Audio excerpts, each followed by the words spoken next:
You get to dictate how much you give and what you give. You get to set your own boundaries. You get to have self-awareness around your bandwidth and your emotional intelligence. What you're needing for your healing and grieving, be unapologetic. You don't need to apologize. You are so deserving of the time. You are so deserving of the break and the rest and the healing and the grieving that you're needing to become your full self. And you know what? Grieving, it doesn't end. It doesn't just go away one day. Sometimes the wind blows and I'm thinking about my parents and I start crying. So, if it's going to be in your life for the rest of your life, then wouldn't you rather learn how to live with it? To be friends with it almost. Grieving is almost as if you are keeping that memory, and that's maybe your communication of love with that person who may have passed.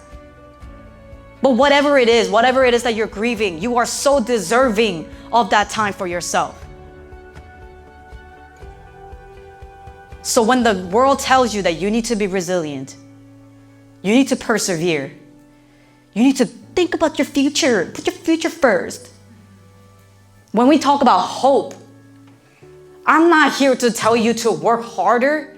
That's not what you need to hear from me. Butte, this entire community, you are already a very resilient community. Who am I to tell you to work harder? I am not. You know what you've all been through. I don't need to be here to remind you what happened, and that's why, things happen for a reason. So come on, let's go. Work harder. Come on, you're destined for greatness, so let's go. I don't need to tell you that. I'm not here to tell you that. You are already resilient. In 2020, when COVID happened, all these professors from universities were like, Jiggy, can you come in and speak because our students are losing motivation? Can you give them some motivation? And I was like, there's a global pandemic going on. What makes you think that they need motivation? You don't need another person telling you to work harder. You don't need another person here telling you everything that you can search up on YouTube. Remember that self-compassion is also one of the most powerful tools available to us to result in resilience.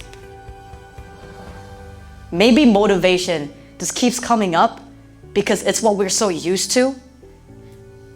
People talk about it all the time, obsessed with motivation. But what if what you need is a day off? What if you ever take a great nap and it's just like get you up harder than coffee ever could? You're young, so maybe not yet, but when you reach 30, you'll get it. I can't believe I'm at the age where I can't wait to lay down. Oh my gosh. But here I am. What if what you need is a break? Whatever self-compassion looks like for you, what if what you need is that? Because I promise you, you're not lazy. I promise you, you're not a lazy person.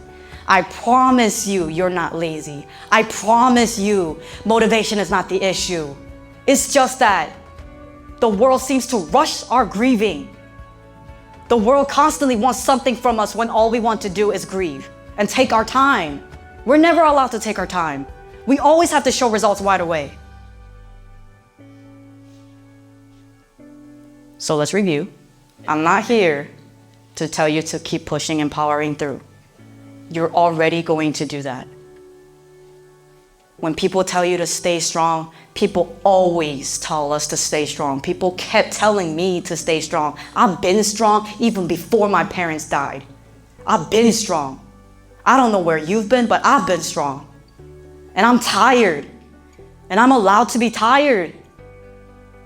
I'm allowed to lay down. Your strength will still be there tomorrow, I promise you.